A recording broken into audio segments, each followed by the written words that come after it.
Hello students, welcome to the online session of Sri Gokulam Public School, Guruvayur.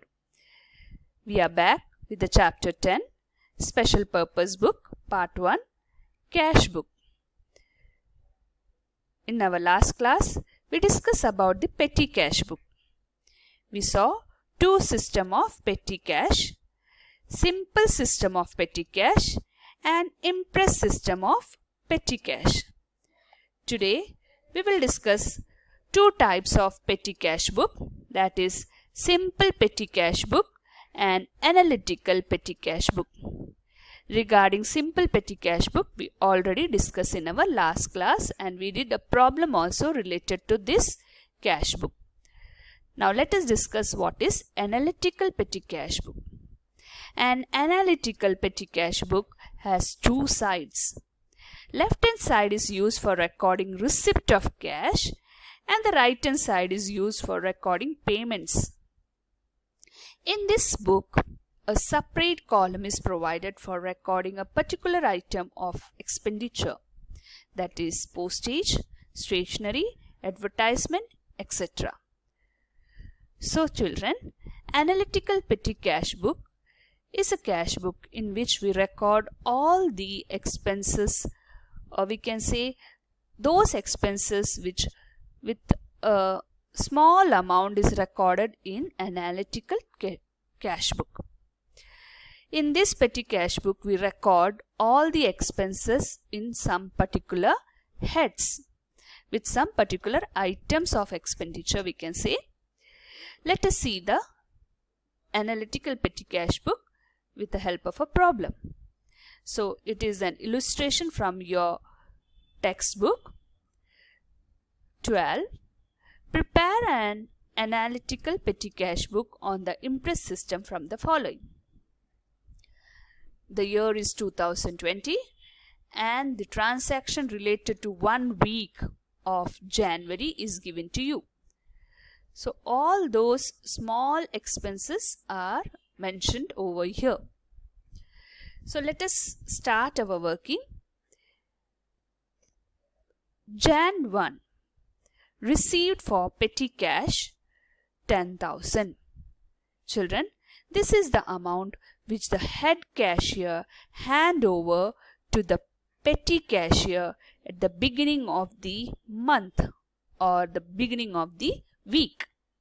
So the amount of 10,000 is handed over to the petty cashier by the head cashier.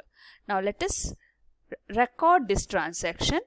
Before that, let us see the format of analytical petty cash book. At the top, you can write in the books of the company or the firm. Then write down the title, Petty Cash Book.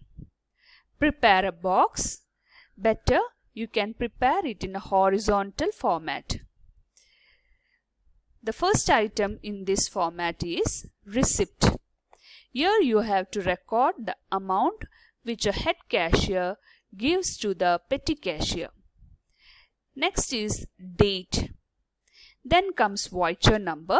If it is provided in the question, then you can mention it. Otherwise, you can skip that. Next one is particulars. Then comes total payments. And the next column in front of you is for the all particular expenditure related to the transaction. So as and when you read the transaction, you have to draw the columns and you have to write down the items. Okay. Now let us start. As we read, the first transaction took place on January 1. So you can write here. You can do along with me. Write down 2020. Then write down January 1. Voucher, if you want, you can write. Otherwise, you just skip out these numbers. Write down here in particulars to cash account. Okay. Then in receipt column, write down the amount as 10,000. Next transaction, let us move to the question. January 2. There are two transactions which have taken place in January 2. The first one is paid metro fare 50 and paid cartage 250. Both this expenditure is a different one. First expenditure is related to traveling expenses, or we can also call traveling expenses as conveyance. And the second expenditure is paid cartage. Students, when goods are transported from one place to another, it is known as the expenses related to that is posted under cartage expenses. So both these are two different types of expenditure. Let us pose these two items as January 2. Are you ready? So write down here January 2 by conveyance. We are not writing here metro charges, but we are writing here conveyance, because metro charges or transportation expenses comes under conveyance. So conveyance account, in total payment you have to write 50. The same amount you have to write under conveyance account. So you can prepare one column here and write down conveyance, and under that you can write 50. So in straight line you have to draw that. Okay. Again on January 2, one more item was there, by cartage account. In total amount as given in the question, you can write down 250. This amount is given in the question, so same amount you can write over here 250. But 250 you have to write in a separate column. Prepare one more column and name it as cartage and write down that amount 250 over there. Okay. Now January 2, both the items are over. Now next item, let us see. On January 3, again two items are there. Paid for postage 500 and paid wages for casual laborers 600. So one is wages and the other one is postage. So again these two should be shown under separate heading. So January 3, let us pose this item. You can write down here January 3. Under particulars write down by postage account. Given in the question 500 is the total payment. Write down under total payment this 500. And prepare one more column and write down there at the top postage. And the transaction where you wrote this January 3 and this by postage and this payment 500, in the same line you have to write the postage also. Okay. And January 3, one more item was there, by wages. So write down by wages. Total payment given to you in the question is 600. So wages is an item for which we are not supposed to draw any other headings, but we have to show it under sundries. Okay, sundries. So sundries means other expenses. So wages are shown under other expenses. So write down here sundries and put this amount of 600 over there. Now January 4. See, again two items are there for January 4. The one is paid for stationery and the other one is paid auto charges. Stationery we have to prepare a separate column, but auto charges will come under conveyance. So see here, January 4, by stationery account you can write payment side 400 and you have to prepare a separate column for stationery and write down there 400.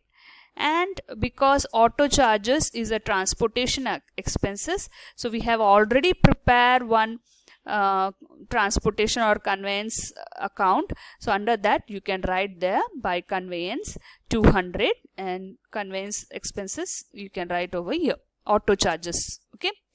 Next item on January 5, you can see there are three items. Paid for repairs of chair, then paid bus fare and paid cartage. So bus fare will come under conveyance, cartage we have already prepared, and repairs. Repairs we have to separately show it in a separate column. Conveyance we have to show that, and Cartage also, we had already prepared one cartage account. So under that, these 3 items related to January 5 will be shown. Okay, remember it should be in a straight line. Okay, now next item on January 6. There are 4 items coming under January 6. Paid for postage. We'll just go through that. Postage, we have a separate column, isn't it? So postage, that will come under postage. Paid for conveyance charges, we have a conveyance column prepared. Cartage, January 6, again cartage, so we have that cartage account also. Telephone bill, as you see, telephone charges, we also have to prepare this extra column for telephone charges. So this is how under each item, see, January 6 postage, total, the given amount you have to write 700 over here, and postage you have to write 700. You have already prepared postage account from one of the transaction on January 3. Conveyance, already we have that. Cartage also we already have. Telephone expenses is the one extra we have prepared with January 6 item. Okay, now all the transaction is over. Now an important part, what you have to do is make total of each of this column. Okay, total payment plus each of this expenditure, you have to make a total. Draw a line, a neat straight line you have to draw, and then add each of the columns. After adding each column, what you have to write is, write down here January 6. Okay, after writing January 6, write down by balance carried down. Okay, did you finish writing this? So by balance carried down. Now just see children, 10,000 is the amount given by the head cashier to the petty cashier.